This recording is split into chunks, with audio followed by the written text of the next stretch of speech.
This is the Keychron K2 Max. It's a really solid all-around keyboard that could be perfect as a hybrid work and gaming keyboard, as long as you can get past the sound of the spacebar. Now, it's also at a really good spot to enter the mechanical keyboard space if you're new here, or a nice staple to add to your collection if you're a bit more like me. Now, Keychron was gracious enough to send this over to me for review, but they had no say in how it was covered or what I had to say. These are 100% my own honest thoughts. Starting as always with the build and design, this is a 75% mechanical keyboard, which means it's got 84 keys total. There's no number pad, but it does have a full function row across the top, as well as your trusty page up, page down, home, and end along the right side of the board. This overall setup is the same as the K3 models, which I've reviewed previously on the channel. The main difference being that those are low profile mechanical keyboards, and this one uses normal profile switches, so it is much chunkier. Now, if you're interested in a little low profile versus normal profile comparison video featuring the K2 and the K3 Max models, make sure you give that like button below a little tap to let me know. As is common with Keychron, you'll have some options if you decide to pick one of these up. You can select black or white. The white looks kind of sick. Hot swappable switches or non-hot swap, an aluminum frame like this one, or you can stick with the plastic model. Now, I'll go over various pricing options for all of those combinations later in the video, and we'll talk through the details as we go. The aluminum frame in particular is an interesting item to note when reviewing this keyboard. When shopping online, the only difference you'll notice is that the aluminum version seems to have thicker bezels around the outside. Though no matter how much I searched, I couldn't find a photo or a video of this exact board in the plastic version. After searching Reddit, I found a user explaining that the aluminum version is strictly an aluminum frame screwed onto the outside of the plastic body. Now, this led me to investigate.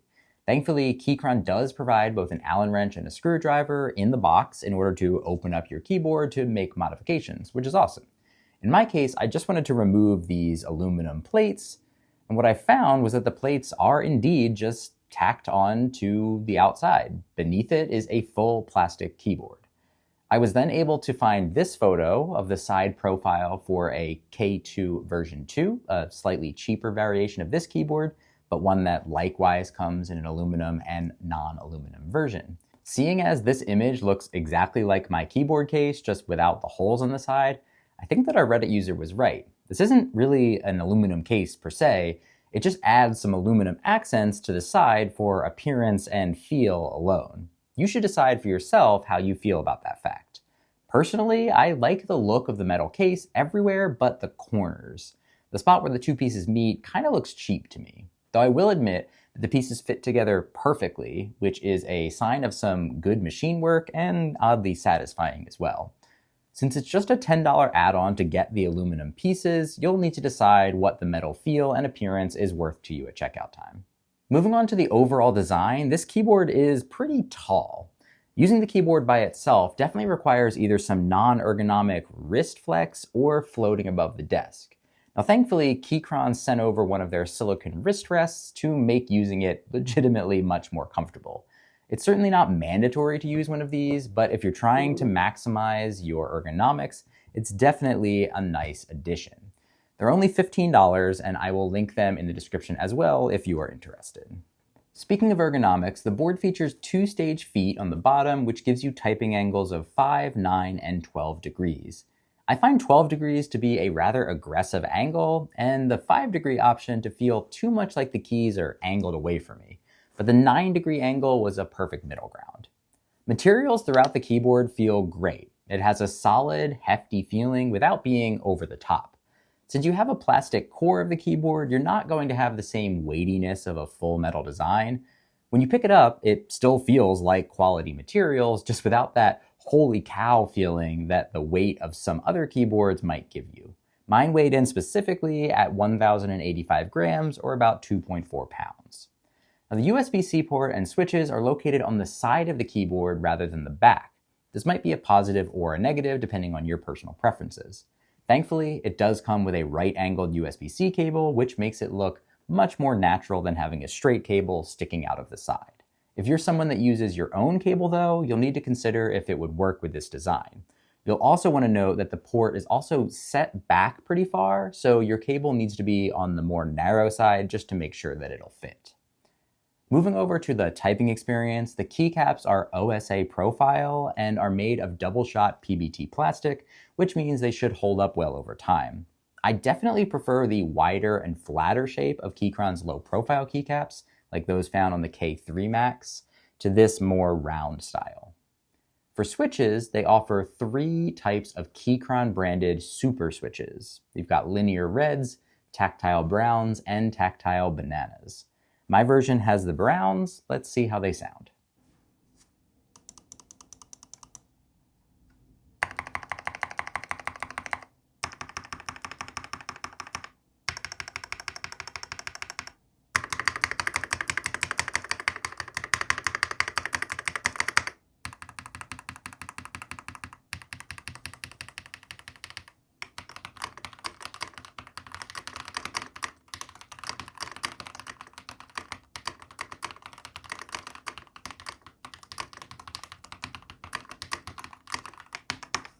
Typing on the K2 Max sounds nice and overall is pretty quiet.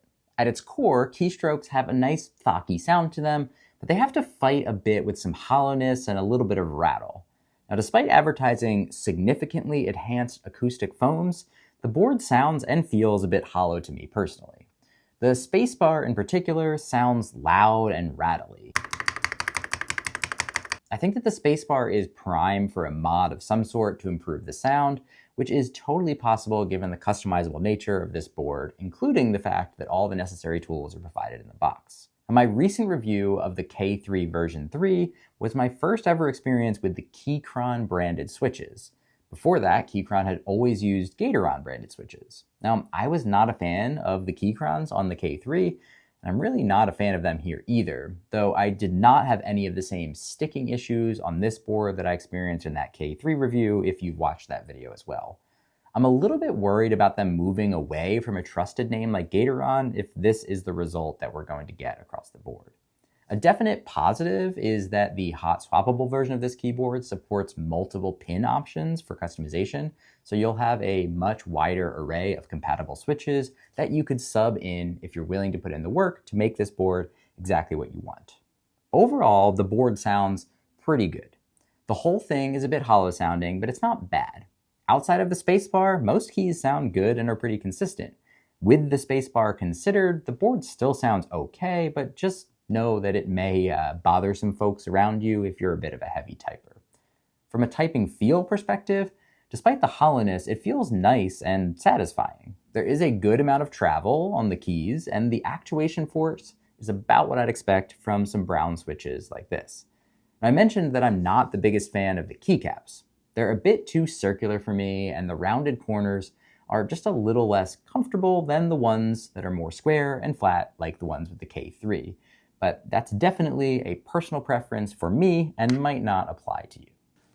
For functionality and features, this board has everything that you'd expect from a Keychron Max model. It is QMK compatible, which means that you can fully customize the key functions, including adding your own custom macros. You can utilize Keychron's web-based launcher app on either Mac or Windows to easily make customizations, which is awesome. There are white backlight versions as well as RGB ones. For the RGB version, it features south-facing RGB and a ton of customization options for the color and lighting pattern. You can use the light mode button in the top right corner to cycle through the various light styles. There's 22 different ones in total. If you want to turn the lighting off, you can quickly do it with function plus that RGB button. There's also a series of other key commands for the various RGB controls. Now, unlike on many other keyboards, they don't use a combination with the arrow keys to make changes. So if you like to customize your backlighting, you may want to take note of these. Each combination uses the higher up key to go up and the lower key to go down.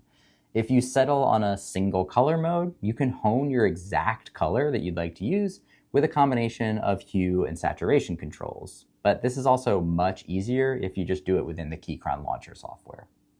The function row has all the standard Keychron functions. It has that RGB key that I mentioned in the right corner, which I regularly hit by accident when reaching for the delete key.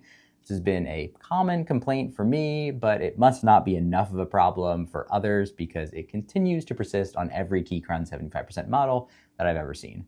Now, outside of that, the function row is solid.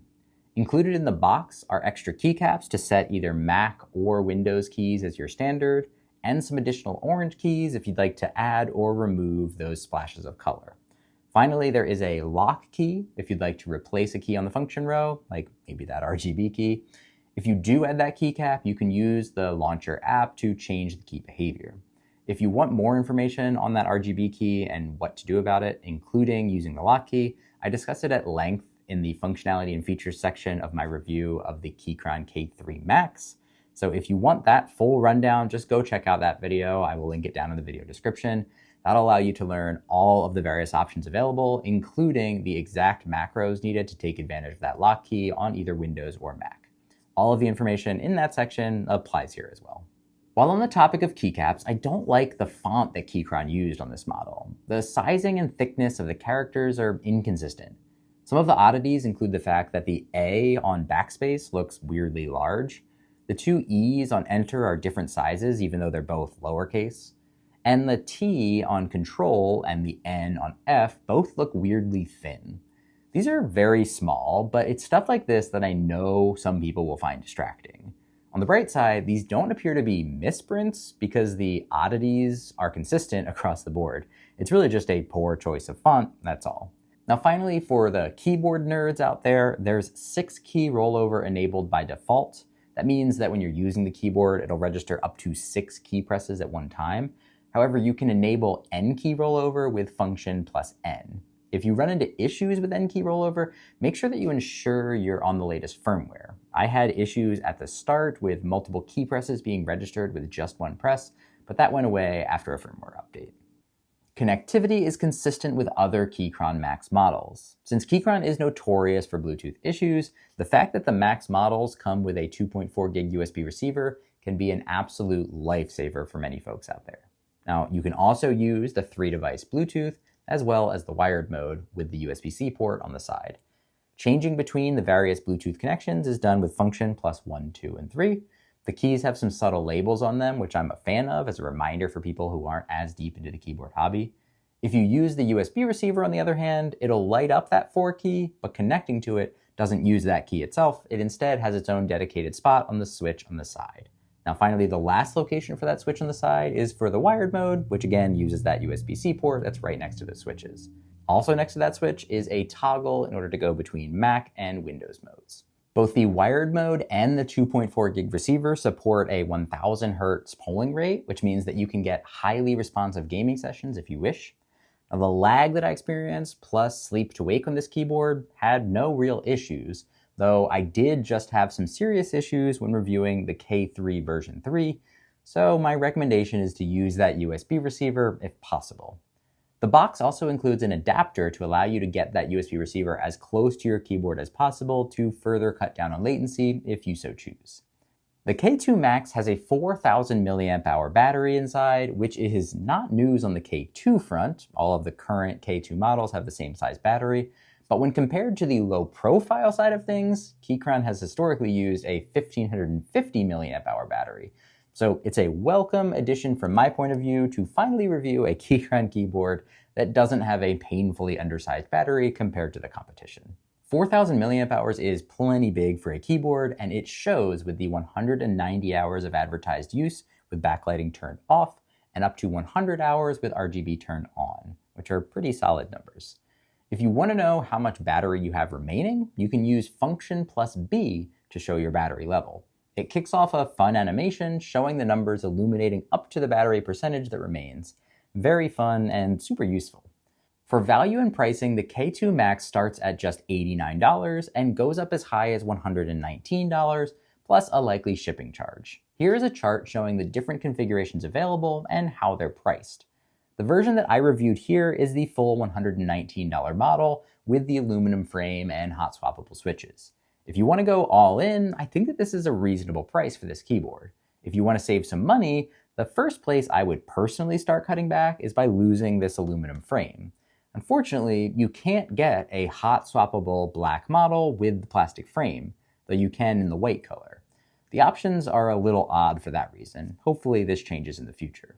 Now, if you like this keyboard but aren't sure about the 75% layout, check out the slightly larger K8 Max, which is a TKL version with the arrow keys separated out.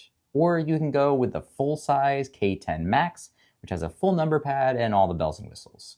Finally, we've got our differentiators and deal breakers. On the positive side of things, Keychron always nails a beautifully simple design with clean colors and good materials like PBT keycaps. There's also excellent connectivity options with the 2.4 gig receiver and 1000 Hz polling.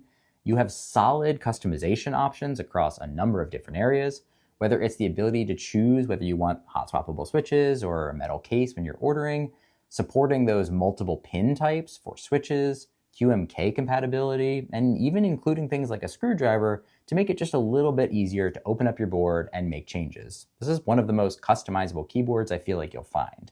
Finally, it's got a large battery with good battery life. On the deal breaker side of things, you have the single biggest negative for me, which is that loud and rattly spacebar. The aluminum case, which is really just bolted down to the side of a plastic build, and the fact that ordering a black keyboard without those metal sides forces you to accept non-hot swappable switches. The keycaps have a font that contains many small inconsistencies, and finally, that side-mounted USB-C port could be problematic in some cases. I think that this is a solid keyboard all around. It'll treat you well for work purposes, and it's highly capable as a gaming keyboard as well. As long as you can get past the sound of the spacebar, most of the other potential negatives are either cosmetic or subjective. Now, if you're interested in picking up one for yourself, I, first of all, wouldn't blame you a bit, and I'd encourage you to use one of the affiliate links in the video description to help the channel out in the process. I appreciate you so much for specifically watching until the very end. I know my videos can be dense, but I hope you find all of those details to be incredibly useful. Thank you so much for watching, and I will see you in the next one. Now, thankfully, Keychron sent over one of their silicone through the various light styles. There are 22 different types.